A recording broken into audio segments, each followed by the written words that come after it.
Dahon ng bayabas guys yung ginagamit kong panggamot sa kanila kasi para sa akin proven na to dahil every time na nagkakaroon ng pagdudumi na malambot yung mga alaga kong baboy, yan lang, in just one day lang gumagaling agad yung mga alaga ko.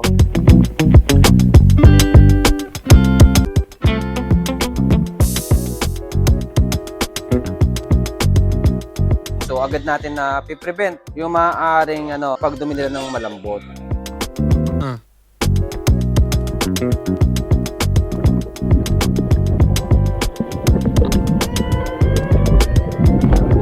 Kahit na marami kamalasan ang abuti kunin ang mobile phone, makinig ka lang ng music and shake it, shake it, shake, shake, shake it. Let's go!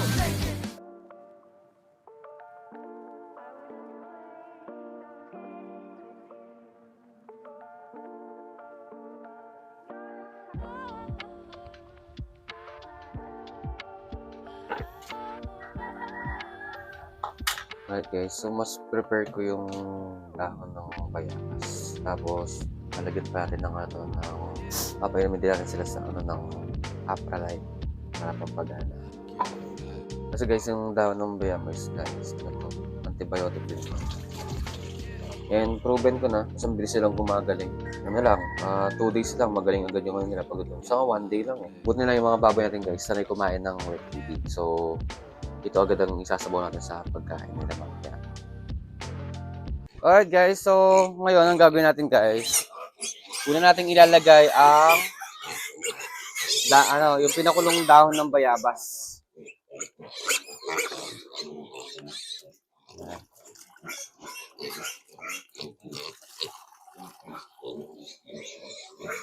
Ito ang isasabaw natin guys sa pagkain nila. Tapos mamaya naman guys, sa pangalawang batch ng sabaw ng pagkain nila, yung Apralite naman.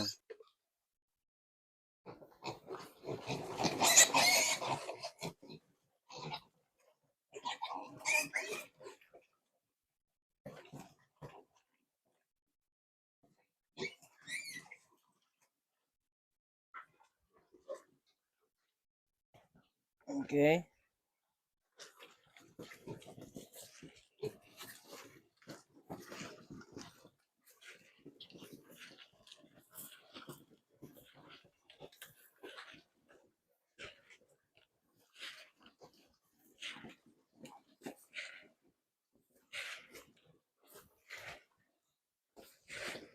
So, malakas naman silang kumain guys. Pero syempre, dahil medyo nag-uumpisa kasi yung pagdudumi nila ng malambot, kailangan na maagapan natin. Ayan. So, dahon ng bayabas guys yung ginagamit kong panggamot sa kanila kasi para sa akin proven na to dahil every time na nagkakaroon ng pagdudumi na malambot yung mga alaga kong baboy, yan lang, in just one day lang gumagaling agad yung mga alaga ko. Kaya proven ko na talaga siya. Tapos magpapainom tayo sa ng Apralite guys para pampagana pang kumain. Sa mga walang guys, budget na pangbili ng Apralite kasi medyo mahal nga talaga ito. 25 ito sa amin eh. 25 or 35. 25. Pwede kayong gumamit ng asin. Pampagana rin yun guys. So far, magana pa rin silang kumain ngayon. As you can see guys. Tapos lalagyan natin itong Apralite. Yun. So at least guys, pare-pare silang nakainom ng ng mga gamot na ibinigay natin.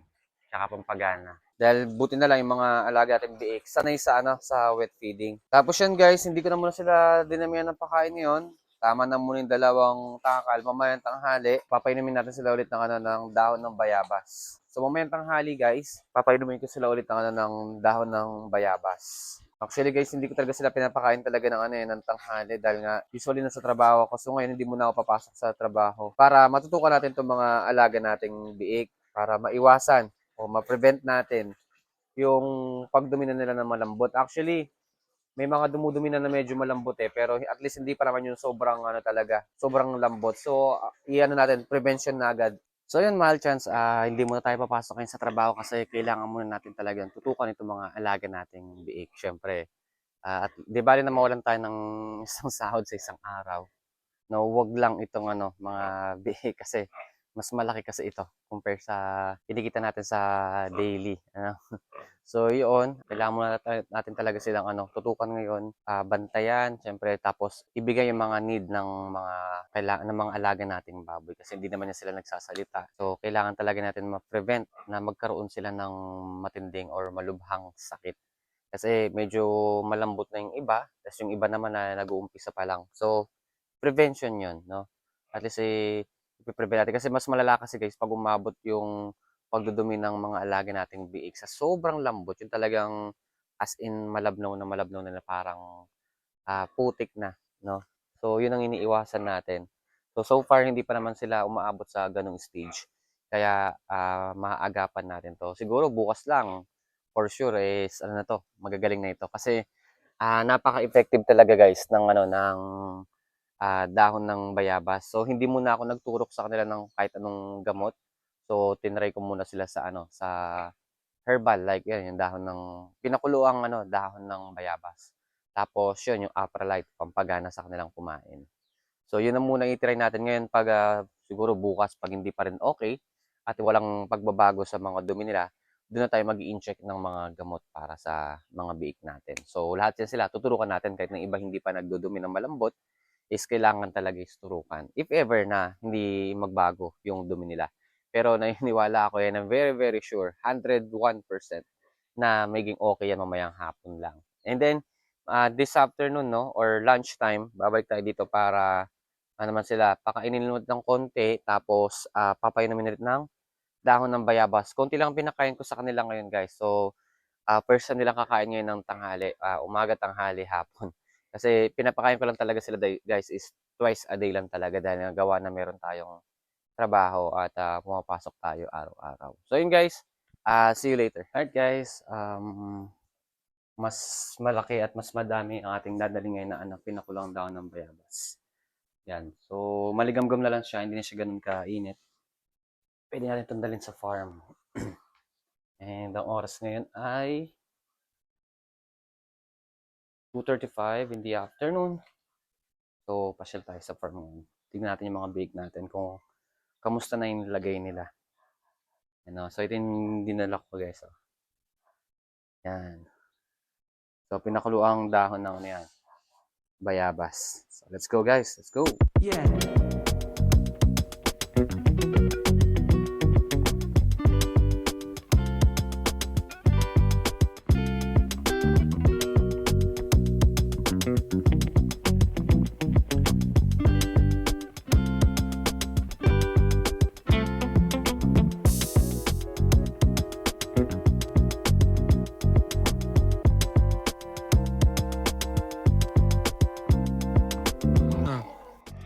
So, yun guys.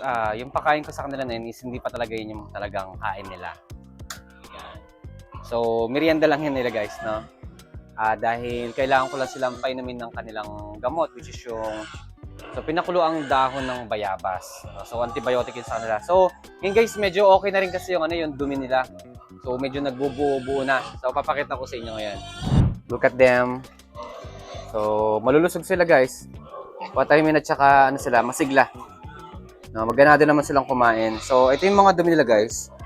Yan. So, pasintabi sa mga kumakain guys ha. Kita nyo yung iba guys, may part na malambot pero karamihan matitigas pa. So, magandang sign na hindi lahat ay malambot. So, agad natin na prevent yung maaaring pagdumi nila ng malambot.